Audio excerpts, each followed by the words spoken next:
All right, high rollers, time for a special presentation. You asked your questions. He's here to answer them. Q&Arrows with Luke Jones.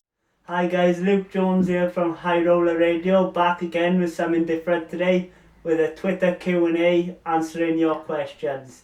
I've got quite a lot of questions to get through, so let's get started. So first of all, we got a match play just round the corner. I got a couple of questions about the match play that's very similar, so I'll answer them together. So first up we have Irish darts fan. As of now, who do you fancy to win the match play? Also maybe a dark horse. And we've got author Henry Cheel. Who do you think has an outside chance of winning the match play? So I don't think you can look past Michael Van Gerwen, world number one. We've got Rob Cross playing well as well, but if you pushed me to pick one, I think it'd have to be Michael Van Gerwen. Dark horse. I'm thinking Jeffrey Desvan, semi-finalist last year, and he always produces on the big stage, always seems to average over 100, so I'm going to go Michael Van Gerwen, winner, dark horse Jeffrey Desvan. Who we got next? Darts behind the hockey. Who do you think is going to be the next first-time major winner, and what tournament is it likely to be? Well, I've been saying Michael Smith for a long time because he's got a lot of potential. World Championship finalist last year. I'm going to stick with Michael Smith. I think he'll get over his troubles with doubles. So I'm going to say Michael Smith. And I'm going to go with the European Championship. Don't know why, but that's what I'm going to go with.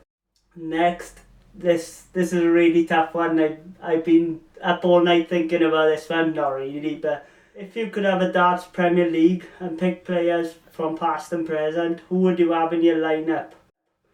I'd have to have Phil Taylor, obviously, Michael Van Gerwen, Gary Anderson, Raymond van Barneveld, and when's that for? Eric Bristow, Jockey Wilson, John Lowe, Dennis Priestley, oh god, maybe I chuck a character in there like Peter Manley and Gerwin Price, because we all like a bit of drama on the hockey, don't we? So a lot of you probably disagree with that, but that's mine. So this one, Steve Spear. This is one I've been debating with my mother. Both got different answers.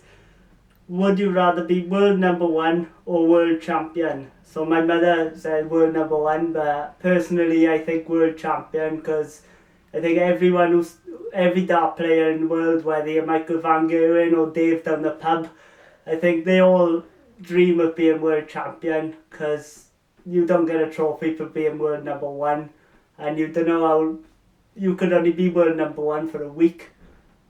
No one will remember you, but if you've won the world championship is the pinnacle of the sport. So yeah, I'm going to go with world champion. Next up we have Matt McCallion. Do you think Snakebite will progress after the World Cup win, as he looks comfortable with his setup again? I hope so. Is he going to stay with his setup though? That's the thing. But I think he played brilliant at the World Cup, and I think he can push on, stick with this set of darts now, and I fancy him to win a tournament this year. So see how it goes. Next one, Robert Morgan. If you could have been at any final, what one would you pick and why? I think it'd have to be Phil Taylor, Raymond van Barneveld 2007. I think that match really announced Raymond van Barneveld in the PDC, right down to a last leg decider, which obviously Barney won. Unbelievable final, so I think, I picked that one. Next one, this is a good one. Darin Hampton. Do you think the PDC should lower the age from 16 to accommodate Leighton Bennett onto the development tour? No, I think leave it where it is, because he's 13 years of age. There's enough expectation on him already. I think leave him do what he's doing. He's got the JDC. He's playing on the BDO circuit, doing very well. Doing the exhibitions with all these professionals. So I think just leave it out. If you do it with one player in mind, I don't think that's right. So just leave it how it is, and when he's 16, he can do what he wants. Rhys Thomas, Dawson Marshall. How far do you think he can go after his excellent showing at the World Cup of Darts? Well, he's had a terrible year, and he was brilliant at the World Cup, but it's hard to think. Potentially, can he be a top 32 player? Maybe, but I know a lot of things will have to change, so I don't see him getting to the top of the game, but who knows, he's a good player on his day. Next up, Charlie Gray. What was your favourite darts match that you ever watched, and what is your favourite darts match now, and why? I think my favourite I've ever watched is Michael van Gerwen, Rob Cross semi-final of the Worlds 2018. Brilliant. Went down to a last leg decider. Obviously, Rob Cross in his debut season ended up going on to win the whole thing. Van Gerwen missed 6 match darts. It had everything really. So yeah, that was my favourite ever one I watched. And I think favourite darts match now, the rivalry Gary Anderson, Michael van Gerwen, because on his day Anderson could beat van Gerwen, and yeah, it's a really good rivalry. So yeah, we have Jake, MUFC Jake darts. Will Glenn Durrant ever win a major in the PDC, and how will he reach in the rankings? If you'd asked me this in January once he won his tour card, I think I would have said no. But obviously he's won 2 events, got to another final this year. So yeah, I think he will. It won't be this season, but maybe next season. And I think he will eventually reach the top 10 because he's an amazing player.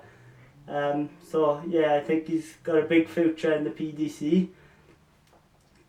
Richard Assen. Who do you think will be the next BDO star to move to the PDC?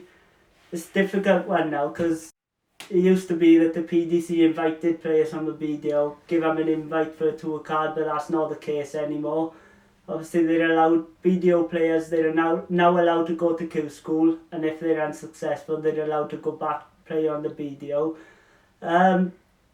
If I was to pick off the top of the head, if he chooses to go to Q School, I think maybe someone like Wesley Harms, because I think he's world #1 in the BDO now and he's a brilliant player. So if he chooses to go to Q School, I think he could potentially get a tour card, but yeah, it's a difficult one, who knows. Next one, we've got David Shaw. He's given me a list of 4 players: Daryl Gurney, Dimitri Van den Berg, Leighton Bennett and Cody Cadby. Put these in order of when they will win the Worlds, and when they will win the Worlds. To be honest, Daryl Gurney, can't see him winning the Worlds. Just doesn't tend to do well at the World Championship. Dimitri Van den Berg, potentially, yeah, I can see him winning one. Leighton Bennett. Yeah, sorry folks. Ouch. That's what we call a bounce out. A technical difficulty. For some reason, we don't know why, but we missed the last 40 seconds of Luke's answer. I can tell you that on David Shaw's list there, the only certainty, according to Luke, for a world title is 13-year-old Leighton Bennett. Boom, boom. I want to thank everyone for the questions. We're going to do this again. You can reach Luke at LukeJones5 on Twitter. Q&Arrows with Luke Jones today on High Roller Radio.